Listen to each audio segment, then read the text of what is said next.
During the Cold War, the air defense of the northern and far eastern regions of the Soviet Union was extremely difficult.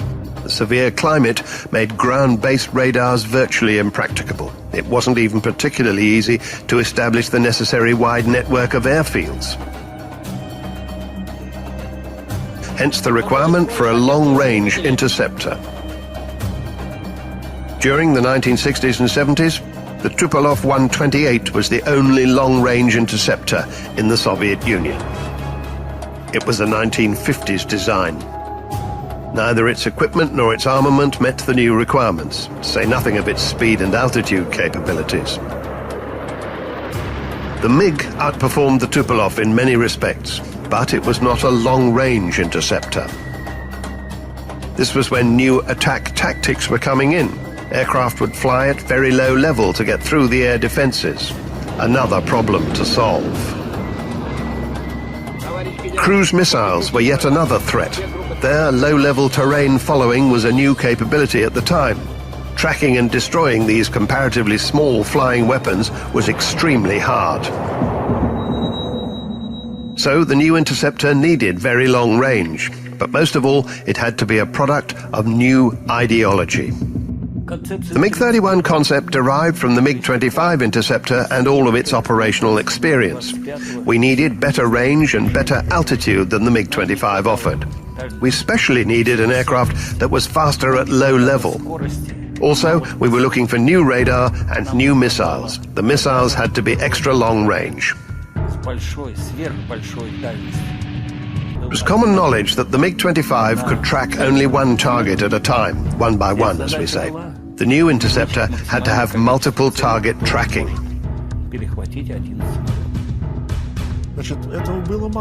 But one aircraft standing against a whole horde of attacking aircraft or missiles would not be enough. The whole concept had to be changed. The new idea was to use interceptors in a group. Command and control and direction would be provided by special data transmission equipment. The general layout of the new MiG-31 was quite like its predecessor, MiG-25. The new aeroplane had 2 engines, 2 tail fins, a moderate sweep tapered wing, and side air intakes with a wedge shape. However, layout was the only thing the two had in common. The MiG-31 was, in fact, a different aeroplane. The MiG-31 became the first Soviet fighter to be powered by bypass turbojets. Among other things, the bypass was more fuel efficient in dry thrust, that's to say without reheat in operation. And the new engine was smaller, which allowed extra space for fuel tanks.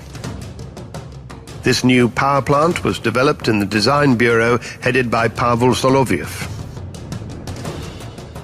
It was the D-30 F6 engine, and at maximum power in reheat, the combined thrust of 2 of them was 31 tons. The leading-edge root extensions on the front of the wing improve maneuverability at high angles of attack. There's also an advanced flap system that increases lift at lower speeds. The MiG-31 has an endurance on continuous patrol of 3.5 hours. That's almost double the MiG-25's. And in case you should think we're making demeaning comparisons with the MiG-25, well, it's not that at all. It is, in fact, a way to better understand the impressive development of the MiG-31. Overall, you could say these aircraft have similar maximums of speed and altitude, but the MiG-31 is much more combat capable. The MiG-31 has a 2-person crew, pilot and navigator weapons systems operator, or WISO. Second cockpit behind the pilot has a big screen for displaying the tactical situation. Originally, the designers expected that with the pilot in front, the seat behind him would be occupied by a group commander, and that group commander was to be a general. The thinking was that these groups of aircraft would be employed for very important strategic missions, and important missions had to be under the control of a general. But further mature consideration and research suggested that what the successful prosecution of the strategic mission really needed, instead of a general on board, was simply a good navigator weapons systems operator. During combat missions, each crew member has his own part to play. The aircraft commander flies the aircraft, launches missiles, fires the cannon, and makes final decisions in all sorts of different situations. The control column has a trimmer switch. It's there to reduce the load for the pilot when he's maneuvering. This one returns the aircraft to the horizon, and the radio communication button is next to it. This is the brake lever both for the nose and the main wheels, and also the buttons to launch the missiles and fire the cannon. Conventionally, the throttles are on the left. 2 engines, hence 2 throttles. Their positions can be secure position, idle power, maximum power, minimum reheat, and full reheat. The navigator plots tracks, continually corrects them when required, and ensures the appropriate readiness for combat. The navigator, who's also the wizzo, can also fly the aircraft.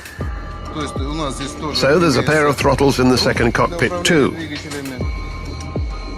And here's how the extending control column pulls up when you need it.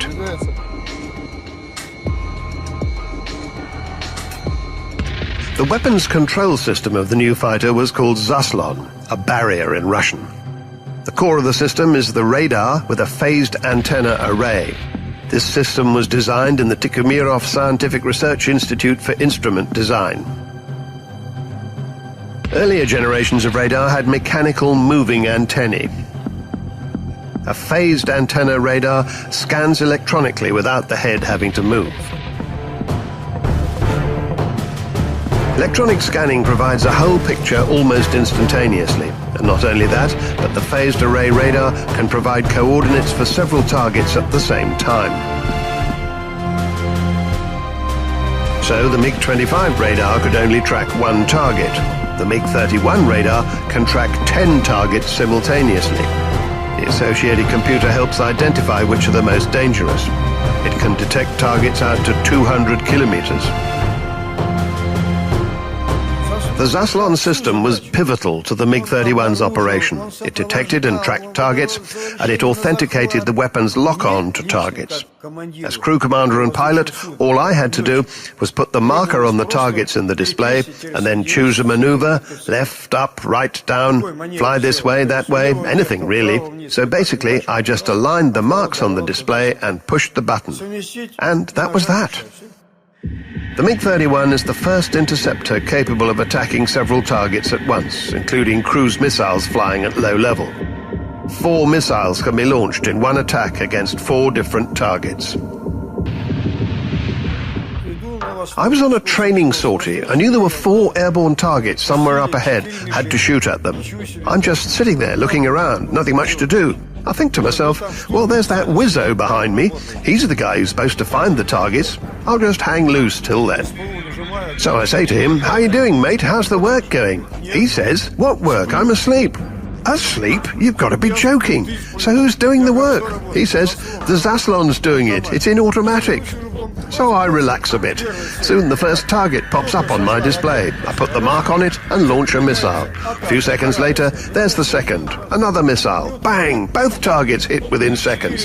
Then the third and the fourth come up. In just 10 seconds, I've launched 4 missiles. 4 targets hit. The navigator says, okay, boss, mission complete. Targets destroyed. We're off home.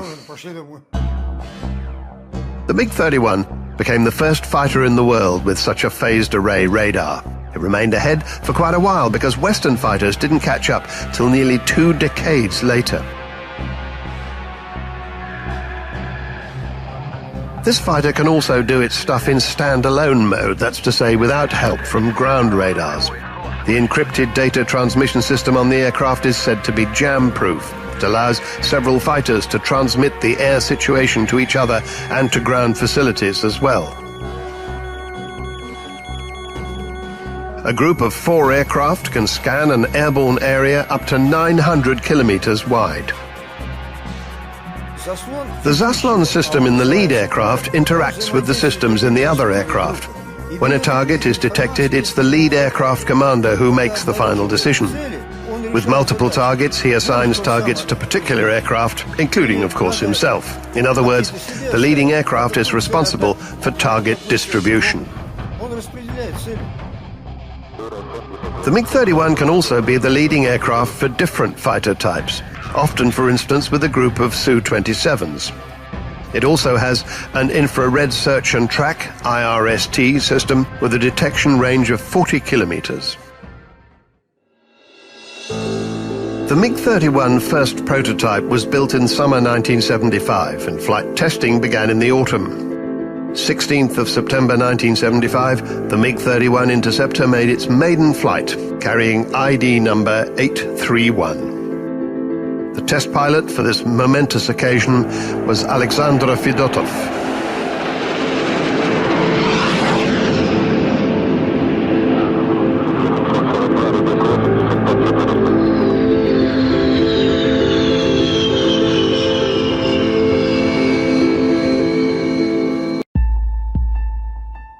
MiG-31 fighters went into operational service in May 1981. They were delivered to the Soviet Air Force in large numbers in the first half of the 80s. By the end of the decade, MiG-31s were based at more than 20 aerodromes across the vast territory of the Soviet Union. MiG-31 two-seat interceptor.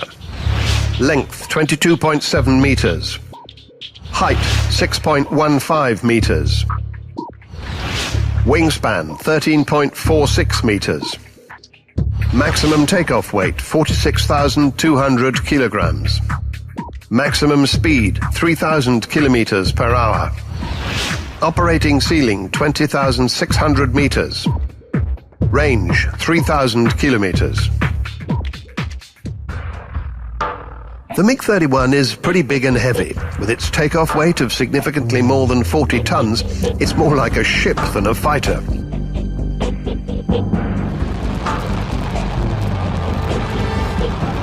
The MiG-31 replaced a number of older interceptor fighters with lesser combat capabilities. The crews had to get used to long-distance flights, which required them to be specially qualified. Also, these patrols were sometimes over the waters of the Arctic Ocean. That added extra stress for the crews.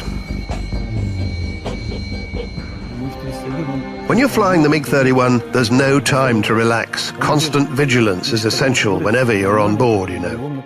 It sometimes surprises pilots with plenty of experience in other types of aircraft when they fly the MiG-31 for the first time. I heard one of them say that when you take off in the MiG-31, you breathe in and you don't breathe out until you've landed.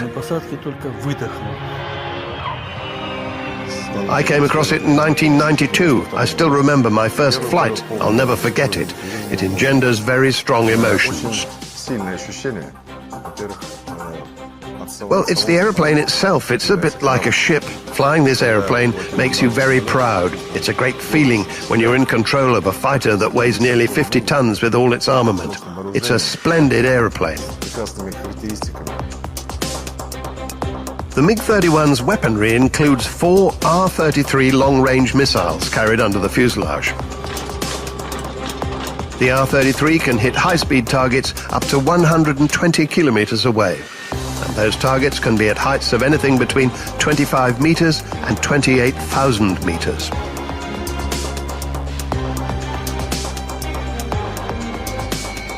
The MiG-31 also carries up to 4 R-60 short-range missiles or 2 R-40 medium-range missiles on the underwing pylons. And there's also a 6-barrel GSH-623 cannon with 260 rounds of 23mm ammunition. Cannons mounted in the fairing behind the starboard main undercarriage bay. The NATO code name for the MiG-31 is Foxhound. Like any advanced military aircraft, Foxhound was kept secret from foreign intelligence investigations. But sometimes, even the best-kept secret eventually comes to light. In 1985, the KGB arrested a man who worked for one of the Soviet defense institutes called Adolf Tolkachov. It soon became clear that he had passed information on the MiG-29 and MiG-31 weapon systems to the West. So a decision was taken to modify the MiG-31, and in particular, its weapons systems. The new modifications included an upgraded radar and upgraded R-33 missiles. The new version of the fighter was called MiG-31B. It also sported a new in-flight refueling system that significantly increased its flight endurance and enlarged its interception zone. That was particularly important when the fighter was patrolling the northern borders of the country. On the 30th of July 1987, test pilot Roman Tuskayev and test navigator Wizzo Leonid Popov flew a fighter interceptor over the North Pole. It was a global first. The flight took 6.5 hours and they were refueled twice from air tankers.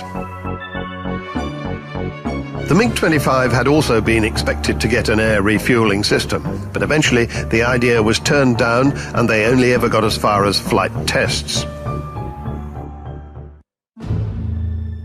By the beginning of the 90s, about 500 MiG-31 interceptors had been produced in various versions.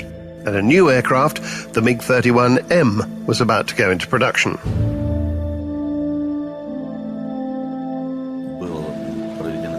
The cockpits and the computerized flight systems had been upgraded. It carried more fuel. Various modifications had been incorporated that improved the aircraft performance. There were new engines offering greater fuel efficiency and more power.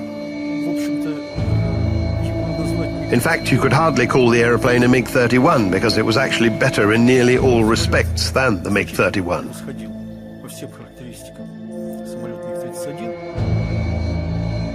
The Zaslon M weapons control system could track 24 targets and attack 6 of them simultaneously. There were 6 long-range missiles under the fuselage, up from 4. Target detection range and indeed the range of the missiles themselves were significantly better.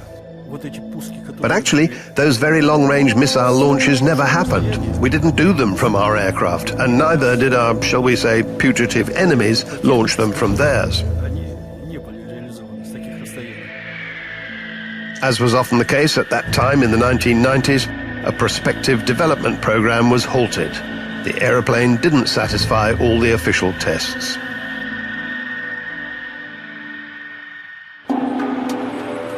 The technological experience of developing the M version proved useful in the further development of existing MiG-31s.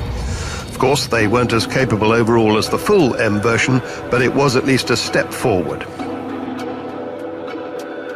The first upgraded aircraft, now called MiG-31BM, went into Air Force service in 2008. Keeping up with worldwide fashion, both cockpits now boasted multifunction displays. A satellite navigation system was fitted.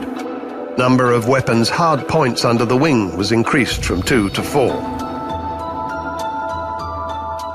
The aeroplane's combat efficiency was boosted by almost 4 times for some operational capabilities.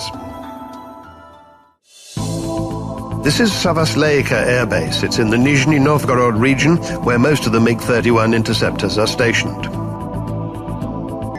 One of the unusual features of the MiG-31 is the strange undercarriage design. The aircraft was heavy enough to need a 4-wheeled main undercarriage. This layout reduces the load on runway surfaces and actually makes it possible to operate the aircraft on ice airfields. Before they climb in, the crews do a walk-round visual inspection.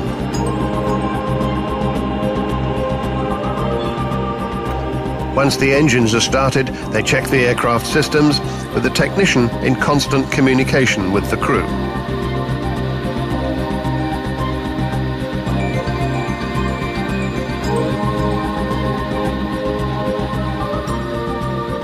Taxi to the runway.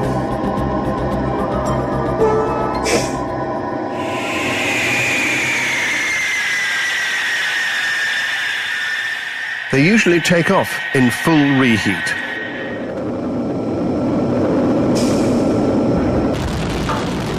These days, the MiG-31 is a most powerful interceptor aircraft, comparable in many respects to the American 5th-generation fighter, the F-22.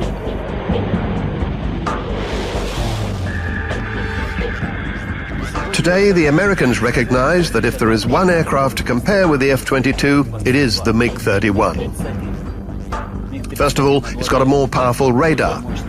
And secondly, its missiles have a bigger payload and better range than the missiles on the F-22. The MiG-31 is faster than the F-22. Its dynamic field of interception is greater. The MiG-31 is in fact the most versatile interceptor with the best abilities in target interception.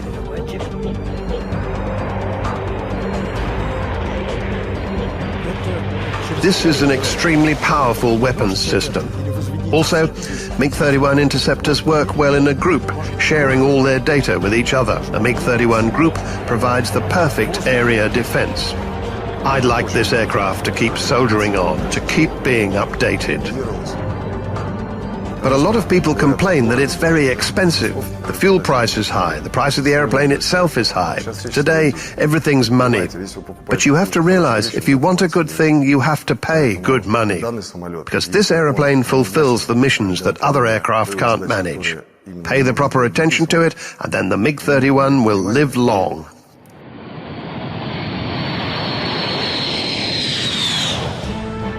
The MiG-25 and the MiG-31 were landmark aeroplanes in world aviation. Each of them was at the forefront of scientific and technological progress in its time. They were revolutionary in so many ways. Without any doubt, it was a breakthrough. When the MiG-25 was created, it was an extraordinary breakthrough. We achieved those speeds, those heights. It was a really powerful breakthrough. And from that base, we created the amazing MiG-31.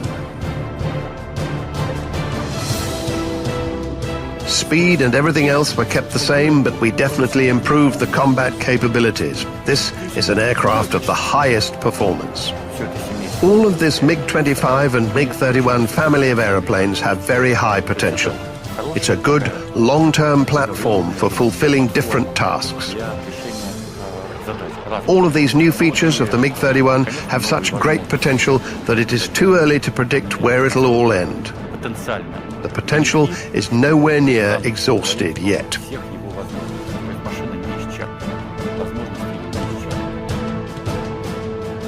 As of 2012, the MiG-25RB reconnaissance bombers continue to serve the Russian Air Force.